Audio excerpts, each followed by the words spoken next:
Hey, thanks for joining me. Let's keep going through Stormwatch. I did issues 1 through 3 not too long ago, and I was saying how I've got not every issue, but most of them. I got up through the 20s, something like that, 25, 26, 27, something like that. And then I kind of got bored and I stopped, and I did start collecting it again once I realized how good Warren Ellis had eventually turned it once he got into the 40s, something like that, and then spun Stormwatch off into a whole other series, and then The Authority, and it all turned into some awesome stuff. And I kind of think we'll just go through them all like I do with a lot of these comic series. I'm doing it with Wildcats, I'm doing it with Dragon and Spawn and Cyberforce and Stormwatch. Why not? Let's keep going. So issues 1 through 3, looking at it, I was saying how Scott Clark, I'd looked at some of his art that's been several years after Stormwatch 1 through 3, and it's like he lost something. But in those first couple issues of Stormwatch, man, there was this amazing artist just kind of waiting to emerge, and he had a lot of skill, a lot of talent. I think I was informed that Jim Lee probably did a lot of layout assistance, and looking at it through that lens, it looks like, yeah, I can see that, but still, it looked fantastic. So then we get issues 4 and 5, and I think in my mind at first I don't know if I paid attention to the artist. I just kind of assumed it was going to be Scott Clark again, but no, this is Brett Booth on pencils, who had a pretty successful career, it seems like, at Wildstorm. I don't know what his first works were. I'm feeling pretty certain that these issues here were probably my first exposure to Brett Booth's work. I've talked about him before.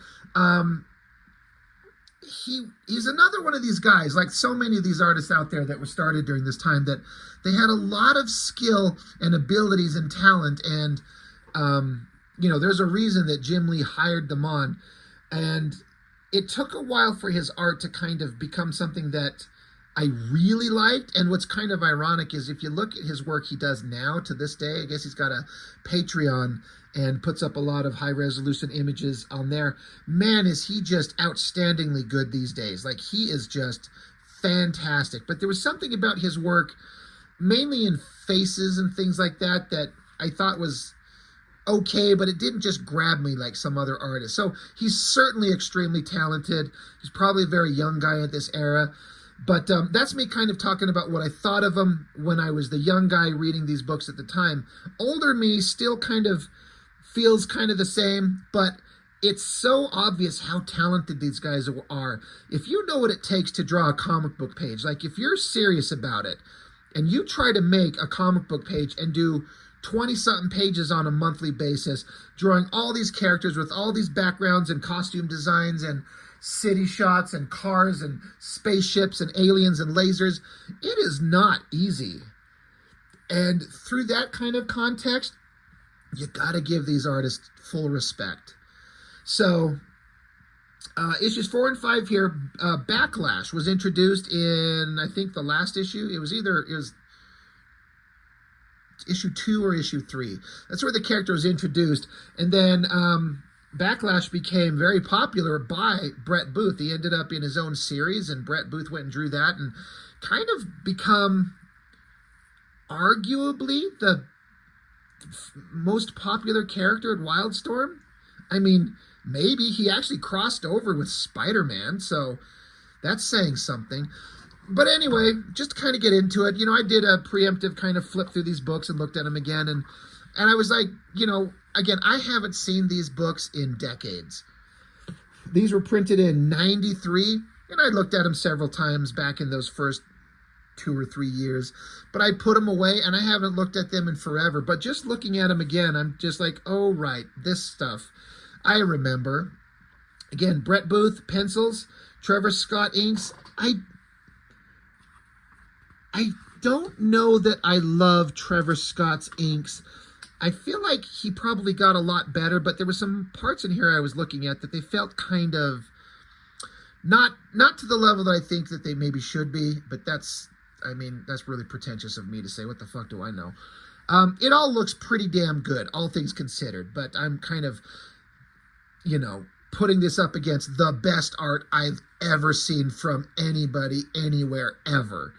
And so when you kind of, through that lens, you're going to like, well, I see problems with it. But overall, really, it's pretty damn good. Big splash page of Backlash. He's kind of the focus of this story. And he's, of course, in a training room. They call it a CTR, a Combat Training Center, but it's just another fucking danger room, holodeck thing. That's fine. All these characters and all these teams have it. So he's doing some badass training stuff, flipping around through lasers, hitting like a special target, the safe spot. And now Cannon, the like eager lame ass punk member of the team, and then Battalion's brother, who just got his latent superhero abilities activated in the last issues. He needs to be trained up because now he's part of the team, or he will be. And Cannon, he's already part of the team, but he's still, again, that young angry punk. And you know he's a young angry punk because he's got the Shatterstar fucking ponytail. It's funny how much back in the 90s that specific design element was considered cool. It's so ridiculous now. Like, it's almost like what's the word I'm trying to think of? It's like trendy now after the fact to put it on there because we're looking at it and we're laughing at how fucking stupid it was. And because it's so silly, it's kind of like ironically awesome. But at the time, everyone thought it was legitimately the coolest thing ever. And all these characters with these ponytails, it's so ridiculous. So I'm glad they were there. It was awesome at the time. It's funny to laugh at now. Anyway, fighting, the coloring. I remember noticing this flaming ball that Cannon is shooting. Let me bring that up closer. Like, they were really getting into this computer coloring, and that's pretty neat. You know, it was different at the time. I hadn't seen many things that looked like that. It's pretty awesome. So they attack. It's a little bit, maybe a little bit too aggressive. Yeah, they're saying this is supposed to be an exercise, so it blows up right by, I almost called him Shaft. What the fuck? This isn't Youngblood. This is way better than Youngblood. Blows up at Backlash. So Backlash is like, all right, motherfucker. So Backlash can manifest this psychic laser whip thing, and he can also disappear into a puff of smoke somehow for some reason. I don't fucking know. But he basically whips onto Malcolm, swings him around, smashes him into a wall, and then, so Cannon's like, well, dude, stop sitting around and being a little whiny bitch. Shoot at him. So Malcolm unleashes his powers, whatever he can do. He shoots laser blasts from his hands, I guess.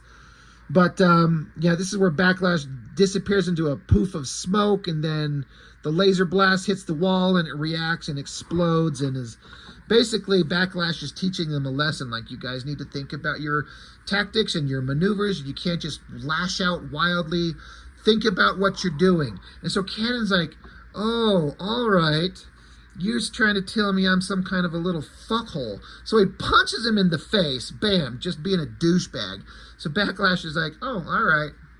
All right, kid. Balls up his fist. Bam, knocks Cannon the fuck out right up against a wall. So we're staring straight up his nuts. It's actually a pretty interesting kind of layout, with Cannon lying here and his feet towards us and his hands. It actually conveys the shot pretty well. I was saying this when they were introducing Backlash in that last issue, that I kind of dug him because he's the older warrior. Like, he's got gray hair, so that's what I interpreted as, unless I don't know enough about the character and he's still a young man, but that's the color of his hair. But I always took it as he was kind of the older guy, like the older member of the team. He was on Team 7, right, with the Wildstorm characters. So I always liked the older warrior.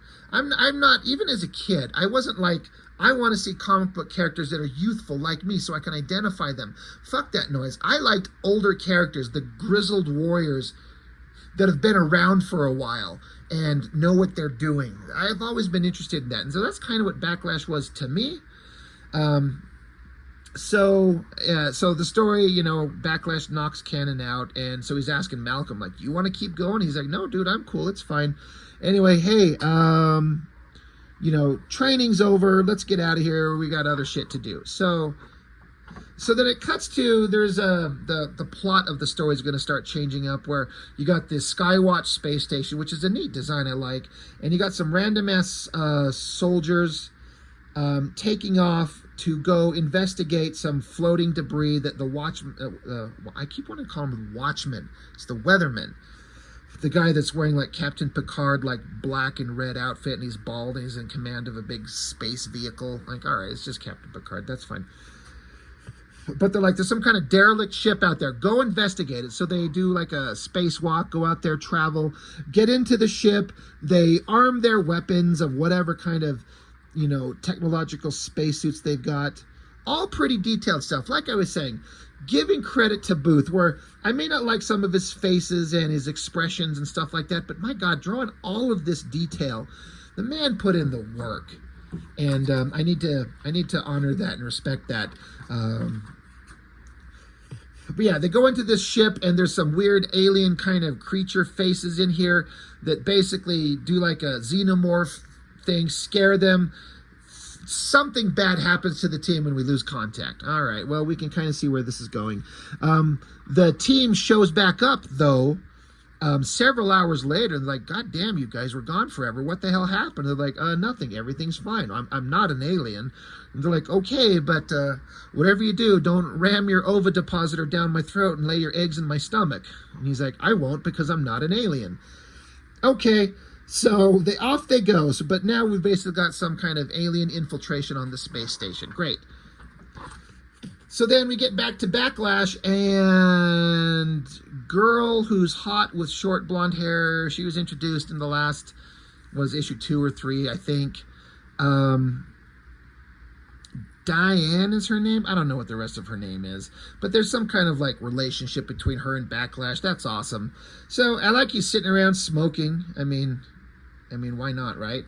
But they're trying to have some drama. He's trying to, like, I don't know, express his feelings for her, but he can't get it out right. She's like, what, you want to see other women? He's like, no, not at all. I mean, is that an option? Can I? I mean, you know, I'm down if you're down. She's like, no. Anyway, but their intricate conversation gets interrupted when we get Fuji and Diva and Winter. They show up, and they're like, yo, konnichiwa. You know, the Japanese Fuji says, can we join you? And so Backlash is like, God damn it, you bunch of fucking idiots. I'm trying to have a moment. I'm trying to develop an open relationship with my girlfriend, and you're not helping me. So she leaves, and they all sit down, and they're going to order a beer or a sake or something. I don't know. So hot blonde girl, Diane, whatever her name is. Diane what? I feel like there's a name to her I should know. She's noticing that, you know, Backlash was kind of tense. I wonder what's going wrong with him. But anyway, wanders around the space station, runs into some creepy-looking guys. I'm guessing they're the guys who are on the spaceship that went searching. And they're like, hey, you want to, I don't know, you want to fuck in the bathroom? And she's like, no. And they're like, well, they turn into big alien monsters. I don't know if they're supposed to be Daemonites. Oh, yeah, for the greater glory of Daemon. All right, awesome. We got Daemonites, the very interesting lizard monsters from Wildcats. So hot blonde girl, to show what a badass she is, she starts kicking the shit out of lizard creatures. They're like saying, there's no escape, human. And she's like, okay, whatever. So she grabs some kind of fucking stick and smacks him upside the head. Does an awesome jump flip around him. So she's a very highly trained badass. She does a freaking gymnast pose. I don't think Booth nailed this one. I get the idea. You got a big, long kind of area. You're going to take the opportunity to do a big, sexy shot of the girl. It is kind of weird having her hand cropped out of the panel. Her legs are way too long. It doesn't work.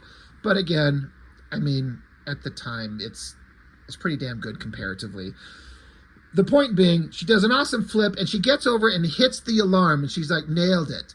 Alarm off, alarm's going, so security's coming. It's like, yeah, that's pretty impressive, but bitch, you're dead. We're gonna do that fucking the bathroom thing, but now we're gonna look like lizard monsters, and we're gonna ram our ovipositors in every orifice, all 4 holes, whatever that means. So she's like, no, but inside she means yes. Meanwhile, along comes the Stormwatch team.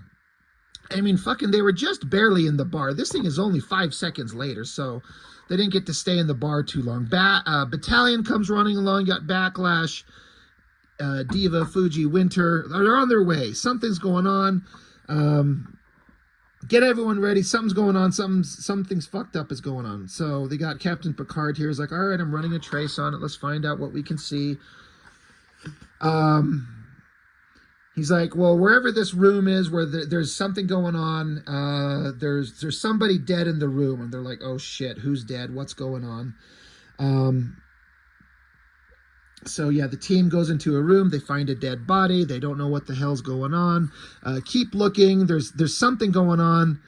And our teammate, the hot blonde girl, she's probably done fucking the aliens in the bathroom. So we got to find her. We got to rescue her. So awesome shot of Diva taking off. Jesus Christ. I was looking at this panel where Cannon is carrying Winter. And for some reason, I thought these were like Cannon's legs. Like, I thought these were his feet sticking forward. I did not read that scene very well. Anyway, awesome shit. We got to go. We got to go stop the alien infiltrators. So, let's see. Yeah, the girl, she's possessed now. So ovipositor laid an egg in her or whatever the hell.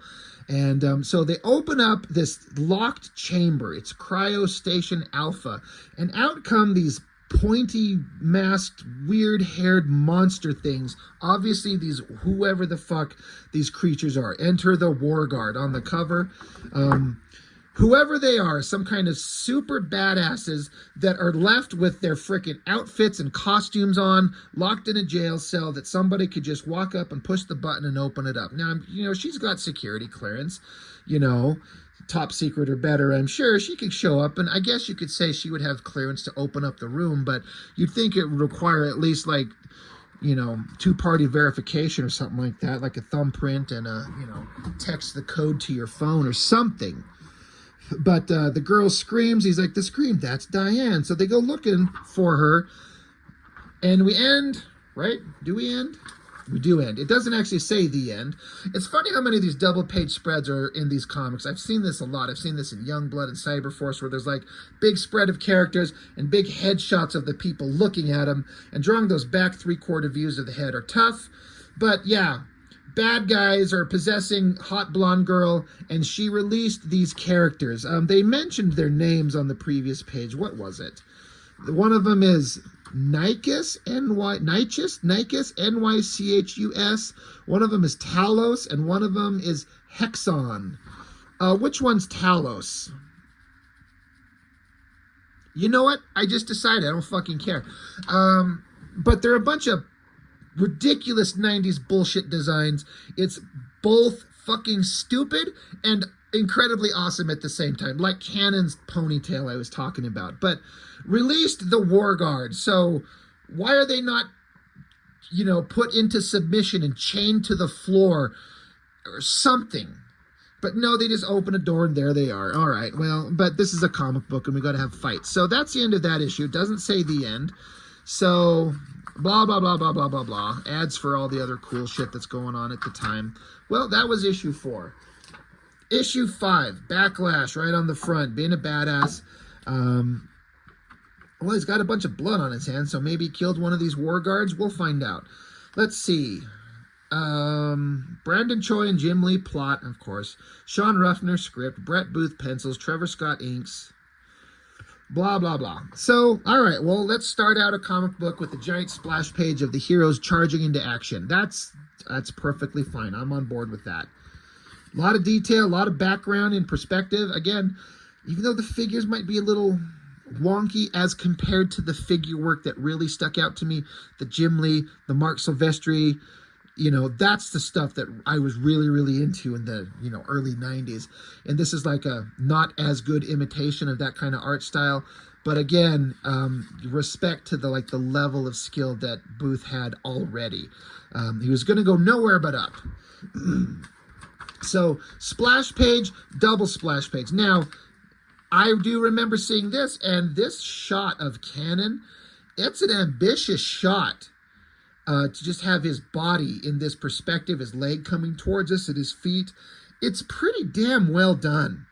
I don't know if it's the best composition you could choose to have the heroes clashing with the villains because you kind of can't see the villains. You got Backlash looking awesome, tackling the big guy, Talos, so I guess that's who he is. But with his big white cape kind of flowing through here, it's kind of hard to decipher a little bit. You got to have the hot girl up front. You know, he's twisting up the figure, pointing that sweet ass right at us. You know, like I said, we want to be able to count the wrinkles on the stink star. The arm coming towards us, the hair flying everywhere. Like, it's pretty impressive. Again, maybe not the best compositional choice, but it's still pretty awesome. Lots of text boxes telling us shit. I'm sure none of this is necessary. Like, fuck that. Like, do we need all of this? There are heroes fighting the bad guys. We don't need some, you know, deep text trying to make it seem more important than it actually is. Just show the heroes fighting bad guys. Of course, Canon, he's like, don't worry, Diva, we'll finish them up and be home for dinner. They literally wrote that. And the bad guy, he's got 6 fucking arms. So he punches Canon. Is that getting punched 3 times in one shot? Ba-ba-boom. Slams him down. Winter, he's getting pissed off, so he charges up his power. I don't know what the fuck he can do. He charges his hands up and shoots a guy. Diva screams at the girl. And girl creatures saying, haha, impressive woman, I actually felt that blow. So she swipes with her wings. This recoil shot of Diva getting smacked here, that's a pretty damn good figure. A lot of action and life in that shot of her getting bent over. She's probably used to getting bent over. Anyway, so, you know, it's just a bunch of pages of our heroes fighting these monsters, and that's pretty fucking good. I'm on board with it. I was just reviewing this issue of Pitt, talking about how you have an artist who's just probably having the time of his life drawing these creatures fighting and just loving, just having just to do nothing but big fight scenes. You know, that's what I think this comic artist, myself included, this is the fun shit. This isn't quite as good as Dale Keown's Pit, but it's pretty awesome. Lots of cross-hatching lines to indicate metal texture. I don't think that that's the best way to render shiny metallic metal texture with all these cross-hatching lines. Like, let me bring that up close there. It looks interesting when there's a lot of lines all over the page, sure, but I don't think it's the best way to render metal. You know who's a great inker that knows how to render metal? Chuck Gibson. That motherfucker knows how to render metal textures like better than anybody. Like, no joke. They tackle each other. Backlash gets out his little laser whip and is going to choke him out. Whatever. So I don't know what the hell happened to... oh, okay, yeah. Big bad guy, he suddenly recoils, frees Backlash in his battalion. He showed up and thrust his dick straight forward into the camera with his gun. He's like, sorry, we're late, but traffic was murder. Oh, shut the fuck up. And Fuji says, may we join the party? So faceless bad guy's like, of course, there's always enough carnage to go around. This reads like a joke, this dialogue. Of course, it's written by Choi and Lee, so... But Booth is having fun. I mean, look at this shit. This has got to be fun for him, right? Bad guy dives. Fuji socks him upside the head. Yeah. That's pretty good. He looks like he's trying to do some cross-hatching, uplighting like Scott Clark does and Stephen Platt does. I don't think he's pulling it off. I mean, the color is just throwing this uplighting right up under his nuts and under the side of his shoulder and his hands and shit like that. I don't think the coloring's quite doing what they want it to do, but it's okay. Backlash goes after his girl. He's like, hey, hold up. I heard you were fucking those lizard monsters in the bathroom. Did you record it? I want to watch. She's like, foolish human, I am no longer the woman you once knew. So she does this flying kick to his face, hits a button on the wall, points a gun at him. Oh yeah, I think she's going to blow well, not Backlash, but an airlock. Yeah. No, what it is, I don't know what the fuck she's doing. She pushed a button, whatever, but she shoots and it hits the glass, shattering the glass and sucking Backlash off out into space. And so she disappears behind a door. That's actually a pretty good shot with the lighting and the kind of the doors closing behind her, and her eyes just white. That's a good shot. Good job on that one. But now there's a vacuum sucking everyone off out into space. Alien creatures. Looks like they get shot outside. Are they going to die? Probably not. They should. It's the vacuum of space. Fuji, doing something useful for once, he grabs the floor and rips up a big chunk of it somehow, and then uses that to slam over the cracked open window to give it a temporary seal. He's like, it's crude but effective. All right. Good job, Fuji. So two of the bad guys that got sucked off into space. Sorry. My stupid jokes. So there's one bad guy left. And what are they going to do? They talk, they, whisper sweet nothings at each other. But who tapped him on the fucking shoulder? Maybe it's Backlash, to distract him enough for a battalion to use his mental abilities, whatever he's got. Like it says, grabbing the Daemonite-infested Warguard, Winter causes him to lower his will, leaving his mind totally exposed to Jackson King. As battalion uses his psionic attack, it crashes into Talos' psyche like a runaway train. Wow, that's great. But I guess he's knocked out. Like, we have him now. He's under control. What about... Oh, yeah, right. Backlash got sucked off out into space with the other monsters. For some reason, he's having conscious thought enough to have all these big thoughts. He shoots his laser whip and grabs on... Oh, shit. It didn't quite reach. So he's not going to make it. So he's floating off into space. Like, you're going to live seconds in the vacuum of space. But it's a comic book. Who cares, right? Evil girl. She goes back to this weird bug-ass looking spaceship. Gotta give it to Brett Booth. I mean, he must have come up with that design. I'm a big fan of vehicles, spaceships, cars, Dukes of Hazzard and Knight Rider and Airwolf, and then spaceships like the Millennium Falcon and the Enterprise and shit. But goddamn, I cannot draw them for anything. Got to give it to Brett Booth for coming up with this wackadoo, crazy design. I assume he come up with that. Like, who else would? So girl gets on the ship. She's like, I'm going to take it over. Let's get out of here. Let's take off. One guy gives her attitude, so she shoots him in the head. And so she comes up and puts the gun to the other guy's head. She's like, you got something to say? Or are you going to take off? Like I said, he's like, all right, let's go. So they take off into space. So who is this? Is that Winter? I guess. Yeah, Backlash is floating around in space. But the Stormwatch team they're just trying to gather themselves. Like, all right, well, where's the Warguard? What's going on? We got to track everyone down. A spaceship took off, unauthorized launch. So that's a pretty good skinny panel shot of Captain Picard there. They're like, let's see, there's a ship out there, but it's got a cloaking device on it, but we got to lock our tractor beams on it immediately. Very Star Trek. So Stormwatch team is just running around for whatever the fucking reason they're doing. God, what are they trying to do here? Oh yeah, they like want them to go out and blow up the ship. They're like, there's got to be another plan. There's something else we can do, right? Well, no.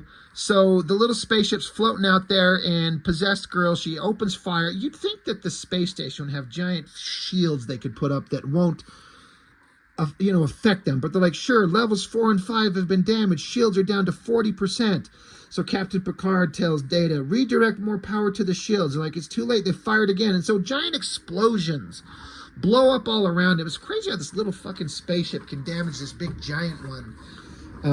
You'd think it would have protective shields. And it says that it does. So evil shot of the girl. Man, he really likes these skinny panels with these close-ups of the faces. Like, look at that. They got the guy and the girl, but he's pulling them off pretty well. So what are we going to do? They're about to fire another volley, but somehow Backlash, floating through space with nothing but a little spandex outfit on, maybe his fucking superpowers keep him alive, I guess. He sneaks his way onto the ship. He somehow flies all the way out to the ship, climbs in, it opens a hatch, gets inside as a possessed girl. She's got torpedoes locked and she's got her finger triggered, like positioned right over the button. And so Whiplash, Jesus Christ, Backlash grabs onto her with his whip thing, and he's like, bitch, don't. And he's like, make me. And he's like, no, I don't want to make you. I want you to not. So, you know, they got to have some words. I don't know why you're doing this. You're possessed. I don't know. Blah, blah, blah, blah, blah, blah, blah.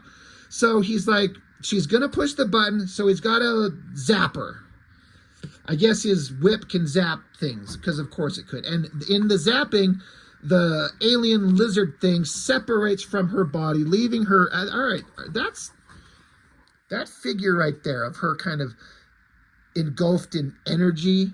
The drawing's pretty solid, and the coloring there, that's really interesting. Well done, guys.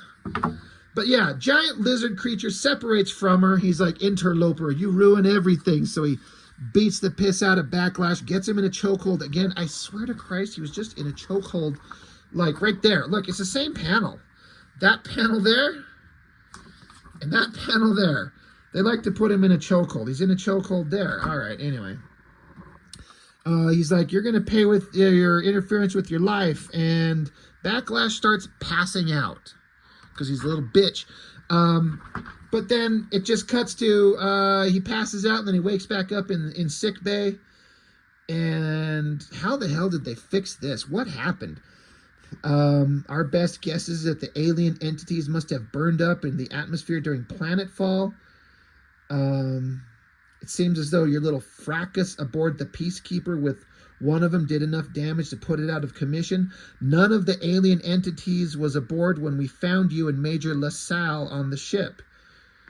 So they're like, well, where's my girlfriend? And she's like, there was nothing we could do for her. She's in a deep coma. So he jumps up out of bed and finds hot blonde girl. I'm sorry, I actually thought this was her here, but I guess that's Diva, but her hair is in a ponytail behind her. And so I just thought this was hot blonde girl that was possessed, but no, she's in a coma.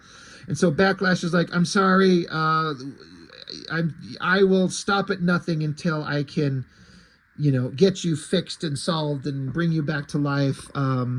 Just know that I love you, babe. And oh, wait, that's the end of it. They don't like to put the end on these stories. I wonder, I never read the Backlash miniseries or the regular series. Is this the setup for the beginning of the Backlash series?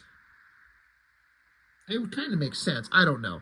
I just feel like this story is, I don't remember, but I don't know if it was picked up in future issues of Stormwatch. I wonder if it just went off into the Backlash series. But yeah, next time, issue 6, art by Scott Clark and Trevor Scott.